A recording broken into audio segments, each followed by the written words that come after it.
All right, we're going to start with an icebreaker of sorts. I am hoping you can all finish this sentence. On set, I'm the one who's most likely to be hiding in a corner. Also navigating, trying to inhabit this woman and not impersonate her, which I imagine, Gillian, it's something you've also done. Sarah, obviously you've played real life people before. What is the sort of trick to that?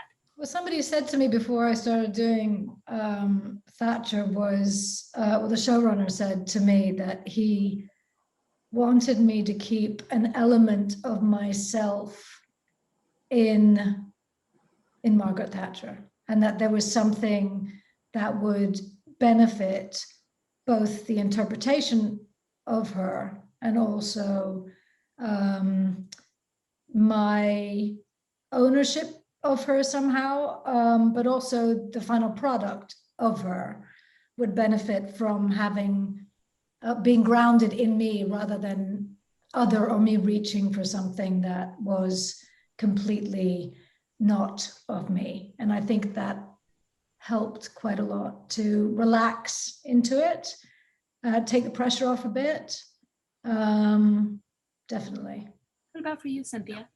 I remember having Nicole Kidman on this roundtable a few years ago when she was doing Big Little Lies, and there were some really tough scenes for her character. And she was saying how she, one night came home and threw a rock through a glass door. And again, is that her? No, is it the character sort of coming through her? Have any of you sort of experienced anything like that where this person's still inhabiting you offset? Well, I certainly had that experience, doing X-Files for 9 seasons. Ooh.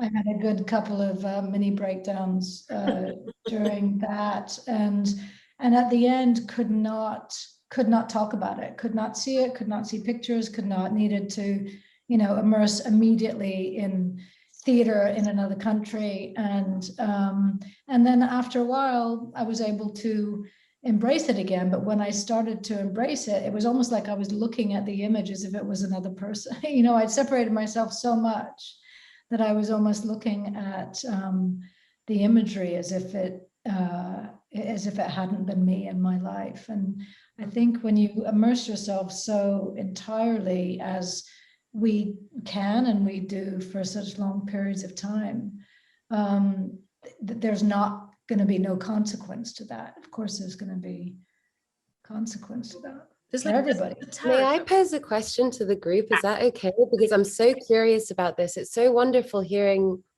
the two of you just now talk about that, because I've always felt really crazy for, the depressions that you go into after you leave a character and not being able to necessarily connect with yourself. And I'm really curious to hear what your relationship is with something being seen. Well, I certainly had that experience after doing Blanche in Streetcar, doing it here in the UK, and then doing it in New York. I saw this performance. It was a fucking phenomenal. You're fabulous. Performance. Fabulous. I saw like the second to last one too. You were amazing. I saw your last performance in really. New York.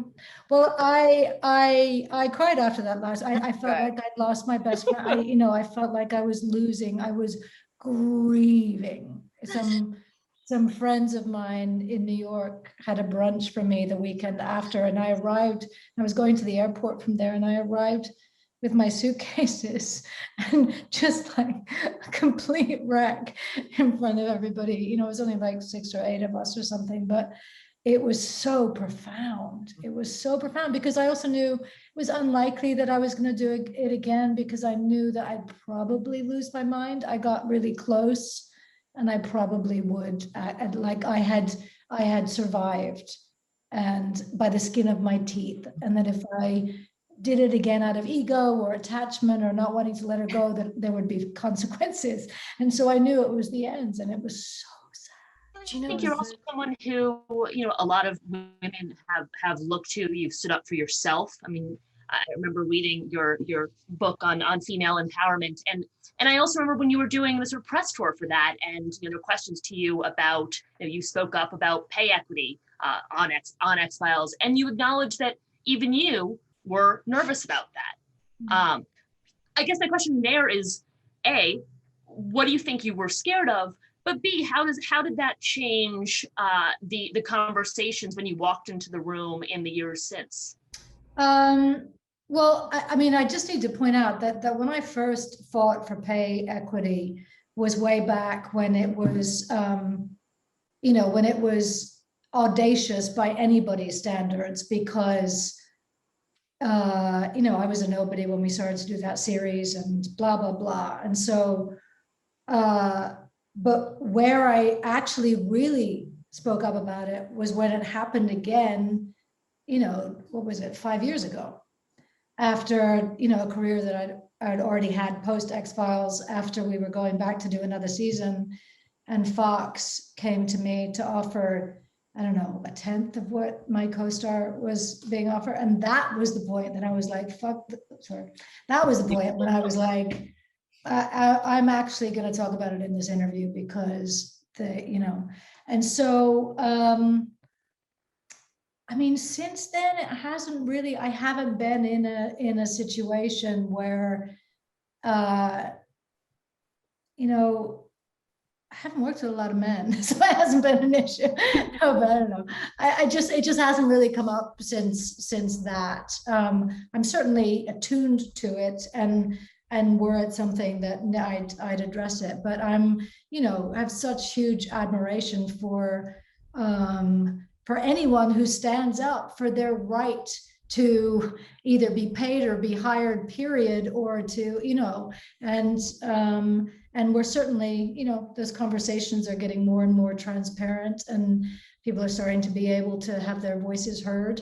And so it feels like, if there's a modicum of my having done that early on that inspires people to be braver. But I also say, it's not the same. It's not people, because sorry, I don't want to be talking so much. People will say, how do you go into a job interview? And I was like, there's no comparison. They weren't gonna fire me on the X-Files. They weren't gonna fire me. The stakes weren't that high. I put my foot down because this, not because the stakes weren't high, but if they were gonna fire me, they were gonna, some people were going to have some things to say about that. So it's very different for a young woman going into a situation with a boss who's, overbearing and asking for a pay rise. And I just need to say that. Yeah. What do you all wish you knew at the beginning of your careers? I mean, to sort of play off what Elizabeth was just saying, what if you could go back and tell your younger self starting out? I mean, I've probably it would have to do with not taking rejection personally. That there is so much rejection in the industry that we are in for various reasons, and that I came to believe, and still believe, that if, as I said before, that if something is not meant for me, it's not meant for me, it's meant for somebody else, and I'm not to know why, and it doesn't even matter, and it's really none of my business why I wasn't cast. It could be, I don't know what's around the corner. I don't know if I'm going to be needed for a family's health situation, if actually that job will end up being a complete nightmare and I was saved by the bell. I don't know, or whether that was an opportunity for somebody who actually deserved it, whatever, more than I did at that particular time. And so I think I've known a lot of actresses, particularly, who take rejection very, very personally, and it affects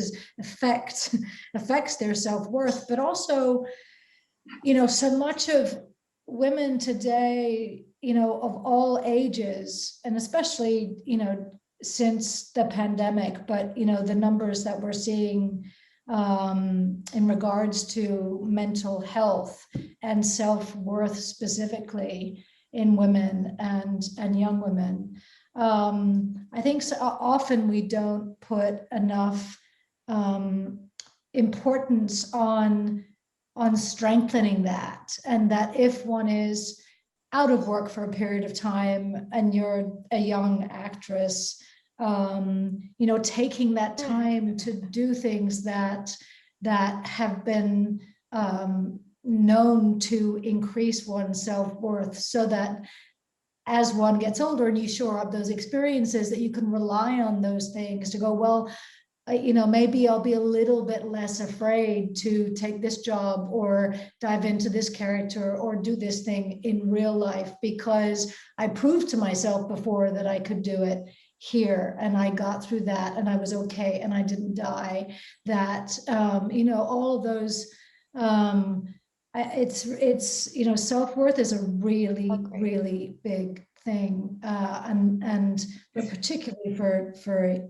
young women in our industry. Yes. And so I probably would have told myself to be less self-obsessed, more other, putting my attention to others, being of service, and also really work on loving myself in a different way, which is not self-obsession. It's a different type of self-love.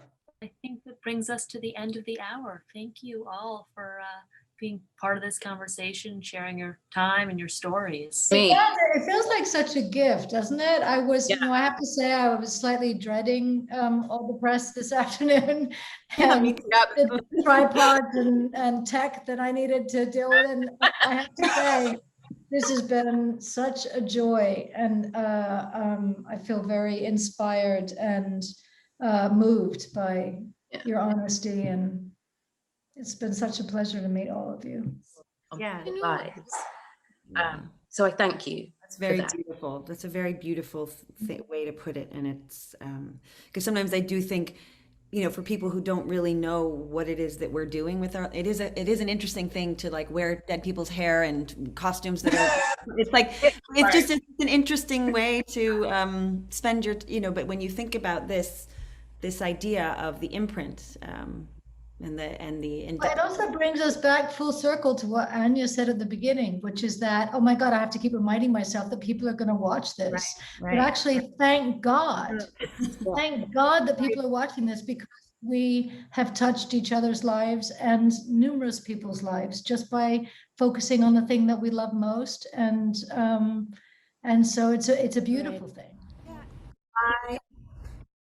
Bye. Sorry.